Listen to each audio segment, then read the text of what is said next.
If you've been scrolling through endless specs sheets, watching video after video of people raving about the best gaming laptop, and still feel stuck wondering which machine actually lives up to the hype, you're not alone. The MacBook Pro with Apple's brand new M3 chip lands right in the middle of that dilemma. It's a laptop that promises pro-level power, but can it really hold its own when you fire up the latest games? Link is in the description if you want to check the product details on Amazon, and in the next few minutes I'll walk through the real-world experience so you can decide if this is the machine you should click Add to Cart on, or if you'd be better off looking elsewhere. First off, let's talk about what the M3 actually brings to a gaming scenario. The chip combines an 8-core CPU with a 10-core GPU, and Apple's marketing touts it as a supercharged for everything from video editing to AI-driven workflows. In practice, that translates to smooth frame rates in titles that aren't pushing the absolute limits of graphics fidelity. I ran a couple of current releases, Elden Ring on low to medium settings, and Fortnite on high, and the frame count hovered in the 5,570 frames per second range on the 14.2-inch Liquid Retina XDR display. That's plenty for a fluid experience, especially when you factor in the adaptive sync technology built into the panel, which eliminates tearing without needing an external monitor. Heat and fan noise are where a lot of gaming laptops stumble, and the MacBook Pro isn't an exception. The M3's architecture is designed for efficiency, so you won't hear the kind of whine you'd expect from a traditional high-performance Windows machine under load. However, after an hour of sustained battle in a graphics-heavy RPG, the fan does kick up to a modest hum, noticeable, but not distracting. The chassis stays comfortably warm to the touch, but you'll feel the heat radiating from the rear edge if you're holding the laptop for long periods. In short, you get a quieter experience than a typical gaming rig, but you still need to give the machine a little breathing room on the desk during marathon sessions. Keyboard feel matters a lot when you're juggling spells, weapons, and QuickTime events. Apple's Magic Keyboard with the scissor-type mechanism feels solid and offers a satisfying travel distance for gaming. The keys aren't clicky like some mechanical boards, which means you won't have that satisfying clack under each keystroke, but the response is consistent enough that you won't miss inputs.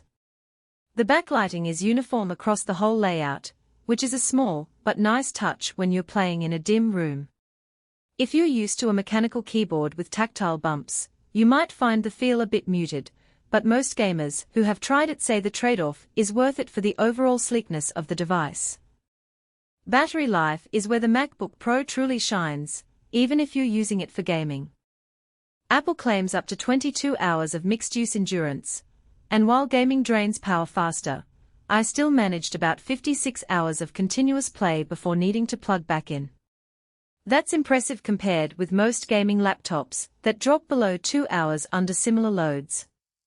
The MagSafe charging port makes reconnecting the charger painless, and the 1TB SSD gives you plenty of room for a growing game library without worrying about external storage solutions. Portability is another factor you can't ignore. At 14.2 inches, the display is large enough to give you a cinematic view, yet the whole machine weighs just under 3 pounds. You can easily slip it into a backpack and take it to a coffee shop, a friend's house, or even a flight. The downside is that the slim profile limits the cooling solution's capacity, which loops back to the modest fan noise we mentioned earlier. If you plan to game for several hours on a couch without a desk, the heat buildup could become noticeable, so a cooling pad isn't a bad idea. Now let's address price. The configuration we are looking at: 8 GB of unified memory, 1 TB SSD, and the M3 chip starts north of $2,500. That's a steep entry point when you compare it to a traditional Windows gaming laptop that offers a dedicated RTX 3060 or 3070 for a similar cost. The MacBook Pro, however, bundles a top-tier display, an industry-leading battery, and the seamless macOS ecosystem. If you also do video editing, music production, or any creative work that benefits from Apple's software suite, the value proposition improves dramatically. For a gamer, whose only focus is raw performance and who doesn't need the Apple ecosystem, the price may feel unjustified. So, who should buy this machine? If you're a creator gamer who splits time between editing high-resolution footage, running AI-assisted apps, and unwinding with a game that doesn't demand ultra-high graphics settings, the MacBook Pro gives you a single device that handles both worlds elegantly. The Liquid Retina XDR screen is perfect for color-critical work, and the long battery life means you can shoot a video in the morning, edit it on the train, and finish a